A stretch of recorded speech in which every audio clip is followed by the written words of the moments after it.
Hello everybody and welcome to this standalone spotlight video where I, Christy Clogs, am going to talk to you about a book that isn't part of any series. It's a complete encapsulated single story that I really think you should read. Today we're going to be discussing The Roughest Draft by Emily Wibberley and Austin Siegemund-Broka. If you haven't heard of this book already, are you okay? Do you live under a rock? Where have you been for the past, I don't know how long? This book deserves all of the praise that it's been getting on social media, and I am so excited to tell you about it today because I recommend this to everybody and their mum. It is an amazing book. What I'm going to do today is tell you about the book, why I like it so much, and then go into spoiler territory. So if you haven't read this book before, you can watch most of this video safe in the knowledge that I'm not going to ruin things for you. But if you have read the book and you want to discuss the reveal, then we could do that here too. Now, the premise of this book is really cool in and of itself. It's about two authors, Katrina and Nathan, who have co-written very successful books. It has been 3 years since their last release, and that book went stratospheric. The two have not spoken since that book came out, but they are contractually obliged to write 3 books together, so need to get the final book done. The story is structured in a brilliant way where you follow the present timeline of the two of them coming together to write their 3rd book as a duo, interspliced with flashbacks to the writing of their last book, all building up towards the reveal of why the two of them seem to have fallen apart as a writing duo. Now, the thing that gets me so excited about this book, and that I think just adds it so much authenticity, is the fact that Emily and Austin are in fact a couple in real life. They were both authors who are now writing together as a real life couple. And I love that for them. I think both Nathan and Katrina benefit from the fact that there are male and female writing voices involved in this book. You get such a distinct sense of who both Katrina and Nathan are, and I think that comes very much so from having both Emily and Austin involved in creating this. Actually, it's not even too much for me to say. Masterpiece of a romance book. Now, I'm not going to lie to you. The experience of reading this is not plain sailing. It is not a pleasant experience to go through. Katrina and Nathan are both so wonderful and so talented. And the moment you see them writing together again, you know there is this hurdle between them, but you don't know what it is. Now, the natural assumption is that something romantic has happened between them before, and that has ruined their writing relationship irrevocably. You know from very early on that when they were writing their last book, Nathan was in a relationship. He is now not. But as they come into writing this new book, Katrina is in a relationship with their former agent. This adds quite a bit of friction into the plot because it's Katrina's fiance who is desperate to get the duo writing together again. So you know that if something romantic happened, he's basically pushing his woman towards another man. And trust me, both Nathan and Katrina are perfectly aware of what people assume must have happened between them. And so both know that really Katrina's fiance is kind of pimping her out in order to cash in as her agent. Let me tell you, I was not a fan of him at all. I'm a Nathan stan. Interspliced with the present timeline and past timelines, you have within this book the books, plural, that Katrina and Nathan have written together / are writing together. Because what you come to realize, and I think it is one of the most beautiful things in this book, is that both Katrina and Nathan can articulate and be honest about things in their writing that they can't necessarily do in person. It really lends credence to this idea that your writing can reveal your true self, and writing a book with someone is so intimate. You like creating something together. You're making a metaphorical baby with each other. So you need to understand and know each other inside out. Katrina and Nathan see each other in a way no one else sees them. And what I love, no matter how bad things have gotten between the two of them, there is never a moment where either of them says that the other isn't talented, isn't a good writer. They both really respect each other's talent.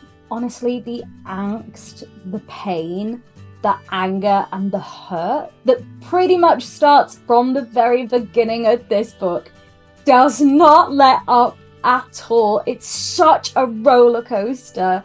You spend an awful lot of time down in this really, really low place, interspersed with real highlights of past Katrina and Nathan and the levity they have between them. That constant juxtaposition of the good old days and now means that you end up so aware of everything that Katrina and Nathan have kind of lost between writing book 2 and coming together to write book 3. And as the book goes on, you see more and more of the way things used to be, and you gradually fall in love with the two of them together. So the bittersweet nature, the heartache you have at the loss of that previous joy and ease of working together just keeps getting compounded and compounded because you're seeing more and more of the good stuff, whilst constantly having the current not okayness of the two of them ram down your throat. I also love that this book wasn't crazy. There wasn't anything overly complex going on outside of the two of them. The greatest complexity here is the characterization of Katrina and Nathan, their relationship and the way that they express each other. I love that this book really focused in on the writing duo, their relationship, their way of working, and pretty much stuck to that. The whole concept here is that the two of them go away together on writing retreats. That's how they get their books done. And the book itself stays focused on them as they're meant to be focused on the process of writing this book together. They are isolated. It is an insular experience. It's intense.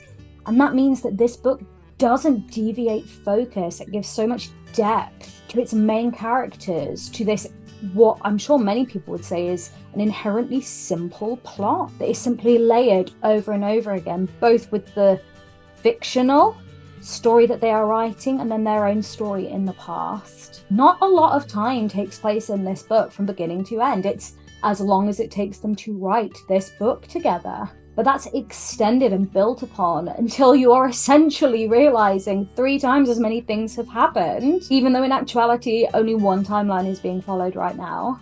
I loved that. It's like cutting into what you think is a normal sandwich cake and finding out it's got multiple layers. Aha! We love depth, and this book had plenty. The two main characters are incredibly different, although they both have the commonality of being authors. I loved Nathan. He was strong and sensitive and had a much better sense of self than I thought he would as we go through the books. He is incredibly angry at Katrina.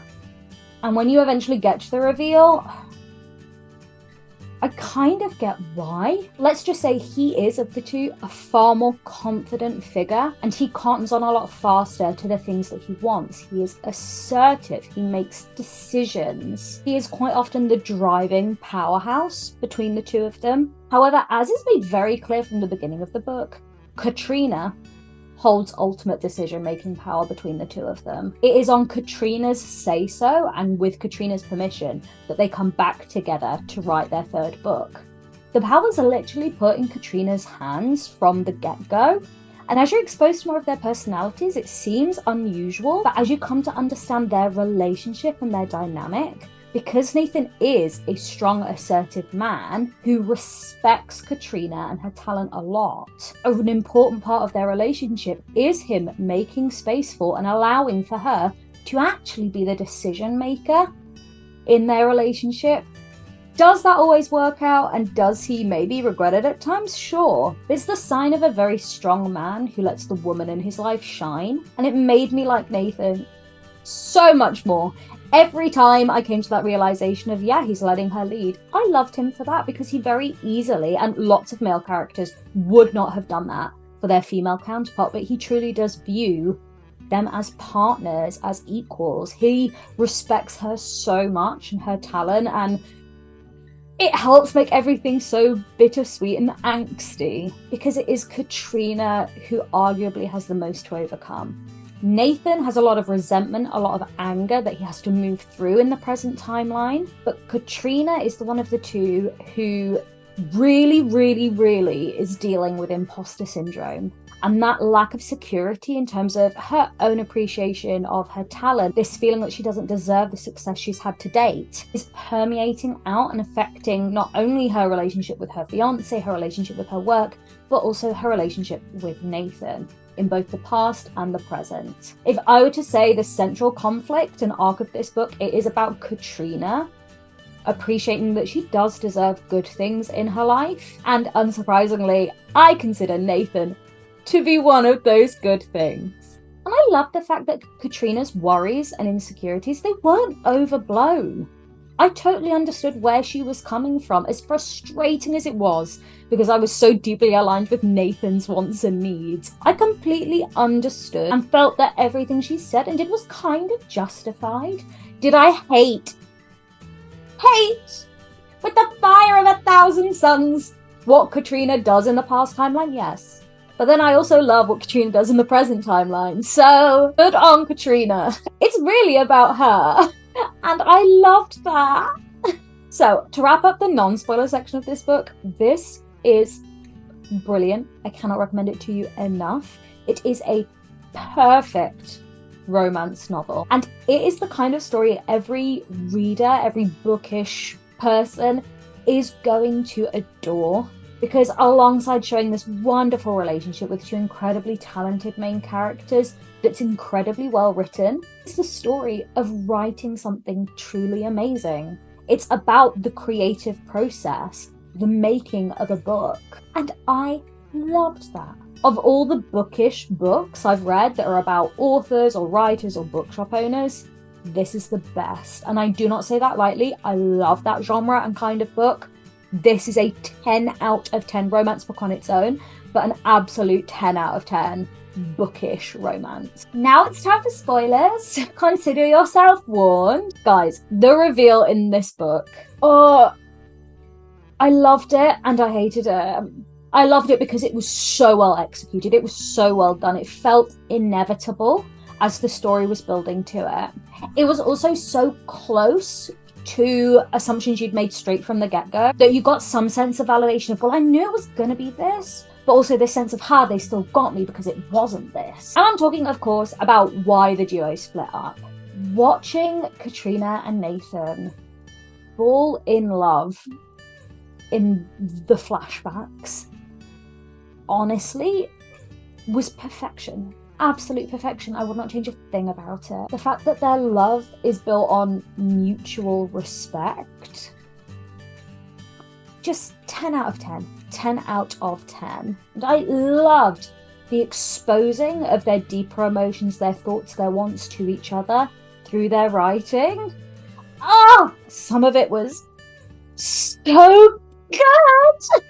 And I knew that we were building to a high of a high, okay? A real high for the two of them. So when it crashed and burned, I was heartbroken. The fact that Nathan, straight from the get-go, knows that Katrina's what he wants, okay? That he gets to that point in the past timeline, makes that decision, and is vulnerable with Katrina. It makes him just one of my absolute favourite romance men ever. I was so upset with the way Katrina reacted to Nathan's reveal of his feelings for her via writing, because it was so aggressive. The ruining of those pages broke my heart. But I understand that in her mind, he wasn't available. She didn't want to start off her love story as the other woman, the woman that took someone else's man. And she felt like she didn't deserve Nathan. And knowing what he'd have to give up to be with her, I understood her. I didn't agree with her, but I understood 100% where she was coming from. And at that point, the emotions were so high because we'd had such a consistent build that the argument, the devolution happening the way it didn't surprise me at all. Like, it felt organic. It felt truly inevitable. the recontextualization then of everything that happened in the present pretty much happened instantly for me. The fact that we are so familiar with this idea that they're expressing their truth through writing, and that this new story that they're creating together is about a break-up, a devolution of a marriage, had made quite clear the problems they were looking at, the resentment, the anger that they were trying to overcome, but this idea that love never dies, that you can argue, you can disagree, you can be together, you can be apart. If you truly, truly love someone, that's probably not going to change. So you had hope. The moment that narrative had settled in the fictional story they were writing, I knew they were going to end up together. I knew we were going to be okay. It was a shining light at the end of the tunnel. I knew that if their fictional couple were going to, even if they were going to split up, but admit that even apart they still loved each other, that is what Katrina and Nathan were reflecting on and telling each other. These 3 years that they've been apart, they've still loved each other. Their love has not died. So the end of this book was just, I'm actually welling up. It was stunning.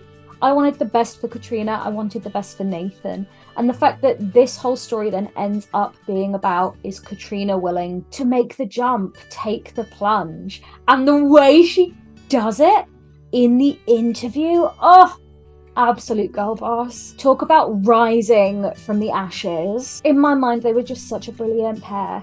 And the story ended with both of them knowing they were on the same page. Do you get my joke? Because they're writing a book together. But also knowing that they're on each other's level now. They are speaking the same language. And that writing is what brought them together again. Oh! It was so special. So special. All I can do is tip my hat off to Emily and Austin, because this book is truly something special.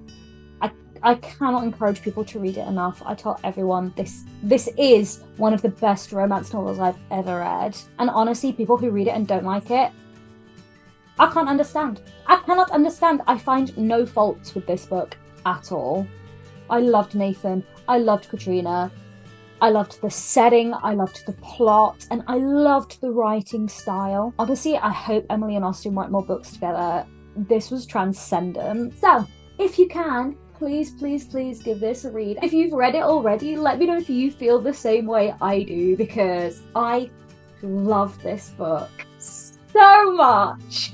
This has been a standalone spotlight on the Roughest Draft by Emily Wibberley and Austin Siegemund-Broka. I've been Christy Clogs. If you've enjoyed this video, don't hesitate to like it, give me a comment on your thoughts, and please subscribe to my channel. I'll see you later, alligators!